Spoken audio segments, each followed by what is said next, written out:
HMV, his master's voice, அவனுடைய எஜமானனின் குரல் அப்படின்னு அர்த்தம். இந்த ஹெச்எம்வி ரெக்கார்ட் அப்படின்றது வந்து முதல்ல RCA ரெக்கார்டு என்று இருந்தது.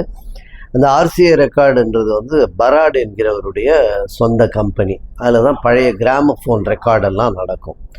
இந்த பாட்டெல்லாம் கேட்குற கிராமஃபோன் ரெக்கார்டு. அந்த பராட் மரித்த பின்பு அவர் வளர்த்த அந்த நாய் அந்த வீட்டில் இருந்தது. இப்போ அந்த கம்பெனி அவருடைய தம்பி எடுத்து நடத்துகிறாரு. அவர் என்ன பண்ணுவார், அண்ணனுடைய குரலை வந்து அந்த ரெக்கார்ட் பிளேட்டில் அவர் போடும்போது இந்த நாய் ஓடி வந்து அந்த கிராமஃபோன் முன்னால் வந்து நிற்கும், அந்த ஸ்பீக்கர் பக்கத்துலேயே வந்து கேட்கும்.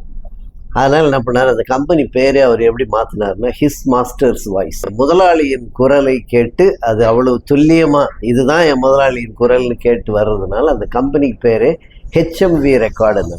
His master's voice. கடவுள் நம்முடைய முதலாளி, கடவுள் நம்முடைய நண்பன், கடவுள் நம்முடைய வழிகாட்டி, அவருடைய குரல் அது நமக்கு துல்லியமாய் கேட்க வேண்டும். அப்படி கேட்கறது மிகவும் நல்லது. நீங்கள் என்னிலும் என் வார்த்தை உங்களிலும் நிலைத்திருந்தால் நீங்கள் கேட்பது எல்லாமே கொடுக்கப்படும் என்று வேதாகமம் சொல்லுகிறது. பிலிப்பியர் 2:13 என்ன சொல்லியிருக்குன்னா, அவர் தம்முடைய தயவுள்ள சித்தத்தின்படி உங்கள் விருப்பத்தையும் செய்கையையும் நிறைவேற்றுகிறவராக இருக்கிறார். நம்ம மனசில் அது ரொம்ப முக்கியம்.